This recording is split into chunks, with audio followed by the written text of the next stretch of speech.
है वो क्या है? वो रोड पर से आए हैं क्या? उनकी अपनी कोई पहचान थी क्या? वो भी है एक शकुनी चौधरी के बेटे हैं। अपने लोगों को कि इंटर के बाद मैट्रिक होता है कि मैट्रिक के बाद इंटर होता है।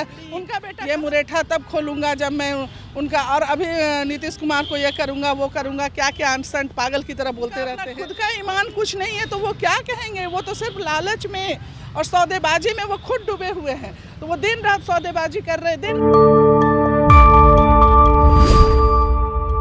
नमस्कार, मैं प्रशांत और आप देख रहे हैं न्यूज़ वाइट। देखिए, इस वक्त सम्राट चौधरी के एक बयान से पूरा हरकंप मचा है। लगातार राजद का जो खेमा है वो सम्राट चौधरी के ऊपर हमलावर है।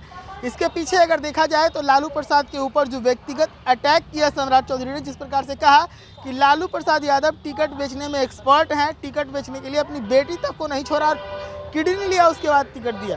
तो इसको लेकर राजद के जो नेता हैं वो क्या राय रखते हैं, उनसे बातचीत करेंगे और समझने का प्रयास करेंगे। क्या कहेंगे जिस प्रकार सम्राट चौधरी कह रहे हैं कि रोहिणी आचार्य को किडनी के बदले टिकट दिया गया है? वो हमारे यहाँ आए थे, वो आप शायद आपकी जानकारी में होगी कि उनकी जो उत्पत्ति हुई है, राजनीतिक उत्पत्ति, वो हमारे यहाँ से हुई थी। तो लालू यादव को वो क्या दिए थे? उनको ऐसा लगता है कि यहाँ हमारे यहाँ कंडीशनल किया जाता है, कंडीशनल पोस्ट दिया जाता है। ऐसा तो नहीं है, लेकिन जिनका अपना खुद का कोई नीयत साफ नहीं है, जो ये कहते हैं कि मैं ये पगड़ी, ये मुरेठा तब खोलूंगा जब मैं उनका, और अभी नीतीश कुमार को ये करूंगा वो करूंगा, क्या क्या अनसंट पागल की तरह बोलते रहते हैं। और वो रहा, और उसके बाद क्या करते हैं? जाके उन्हीं के गोद में बैठ जाते हैं और अब कहने से बोलते हैं कि मैं तो अपने ये का पक्का हूँ, मैं पार्टी के लिए हूँ। तो जब उनका अपना खुद का ईमान कुछ नहीं है तो वो क्या कहेंगे? वो तो सिर्फ लालच में और सौदेबाजी में वो खुद डूबे हुए हैं। तो वो दिन रात सौदेबाजी कर रहे हैं, दिन रात सौदेबाजी कर रहे हैं। तो उनको यही उनके दिमाग में चढ़ा हुआ है, ये सौदा हुआ है। सौदा कहाँ से हुआ भाई? और ये तुम कैसे, तुमको किसने अधिकार दिया है बोलने के बाप बेटी के रिश्ते में? बाप बेटी का रिश्ता ऐसा होता है क्या?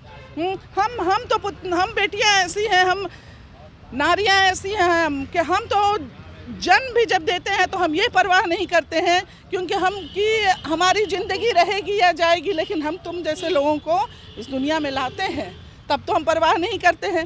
तो एक बाप बेटी का हमारे यहाँ ऐसा रिश्ता है कि एक बेटी तभी खुश रहती है जब वो अपने बाप के होठों पर खुशी देखती है, हंसी देखती है, तब वो लड़की भी खुश रहती है। और जिसका प्रत्यक्ष प्रमाण आपने रोहिणी आचार्य मैडम को देख लिया है, जो उनसे हजम नहीं हो रहा है। और हजम नहीं होने का एक कारण और बयान उनका आता है कि उनका जो रिजर्वेशन है वो अपने बेटे बेटी के लिए होता है, इसी के कारण रोहिणी आचार्य को लाया गया। किसका नहीं, कौन कह दिया कि उनका रिजर्वेशन है? परिवारवाद है, किसी ने नहीं। अरे कहना आप, वो क्या है? वो क्या है? वो रोड पर से आए हैं क्या? उनकी अपनी कोई पहचान थी क्या?